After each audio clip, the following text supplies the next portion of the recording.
14h38, Majid Oukacha est avec nous. Bonjour Majid.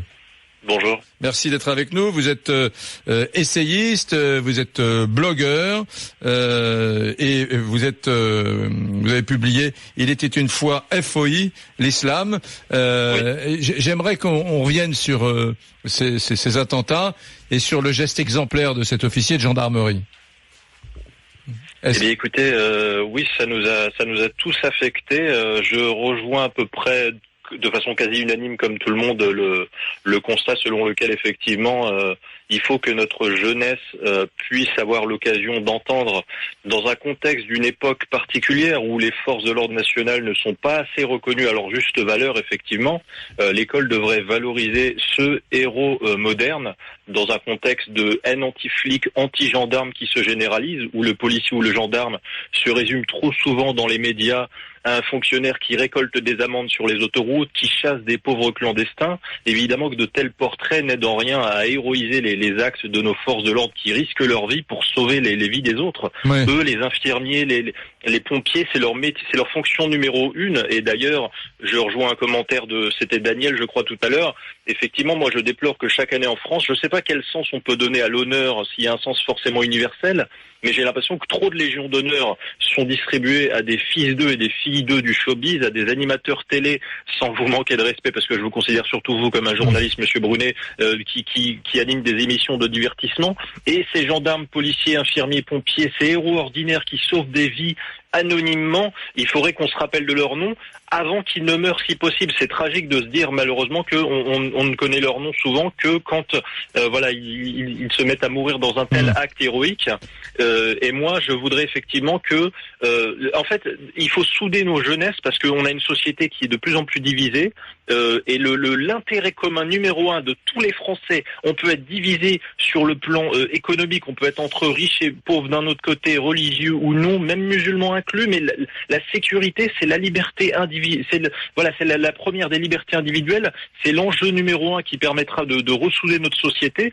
Et c'est vrai qu'on vit dans une époque où les héros, c'est souvent que des victimes. J'ai remarqué que nos héros aujourd'hui, c'est-à-dire des gens courageux, qui combattent un ennemi parce que l'ennemi a besoin d'être combattu, évidemment pour défendre les gens. Aujourd'hui, nos héros ne se résument plus qu'à des victimes, et d'ailleurs les criminels, pour la plupart du temps, même des terroristes d'ailleurs, sont victimisés. Et je trouve que dans ce paradigme un peu étrange, c'est assez bien que des Arnaud Beltrame soient effectivement honorés. Maintenant, je comprends tout à fait qu'il y ait des gens, peut-être, on est quasi unanime, on est à plus de 90% d'accord avec cette mesure. Il y a peut-être des Français qui ne veulent pas forcément que des profs en parlent, disons, à des collégiens, mais les collégiens sont habitués même s'ils le sont de moins en moins, à avoir entendu les exploits de soldats du passé qui ont défendu la liberté dans notre pays. Et je pense qu'effectivement, Arnaud Beltrame est comme un soldat moderne qui défendait l'intégrité et le territoire français. Alors là, on est dans une époque différente, malheureusement, puisque beaucoup de gens imaginent une guerre avec un ennemi d'un territoire précis, avec des uniformes précis. Là, le problème, c'est qu'on a des gens parmi notre population, pour la plupart même qui n'ont que la nationalité française, et c'est un ennemi, on ne le reconnaît même pas. En fait, ça peut être n'importe qui du jour au lendemain, et en plus, c'est des soldats particulièrement cruels, parce que la plupart des soldats, peu importe quel type de guerre depuis la nuit des temps, ont quand même envie, au bout d'un moment, de rentrer chez eux, de retrouver leur femme et leurs enfants. Et là, vous avez des soldats qui sont prêts à mourir et qui veulent même mourir dans leur entreprise terroriste. Du coup, on peut pas les effrayer. Majid Oukacha, je rappelle, essayiste, blogueur.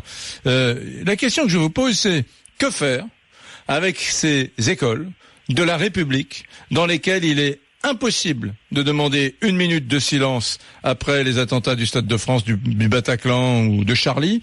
Que faire avec ces écoles de la République où aujourd'hui, par exemple, des profs, des enseignants pourraient redouter de parler de l'acte héroïque du colonel Arnaud Beltrame?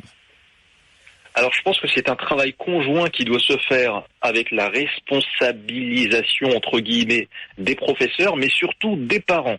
Moi j'en ai marre à chaque fois que dans les médias, on responsabilise tout type de support, de vecteur éducatif, social, et personne ne pense aux parents. C'est évident qu'un élève qui est dans une classe et qui conteste un enseignement, que ce soit évidemment l'héroïsme de nos forces de l'ordre, ou que ce soit l'enseignement de la Shoah, ou que ce soit l'enseignement de la théorie de l'évolution.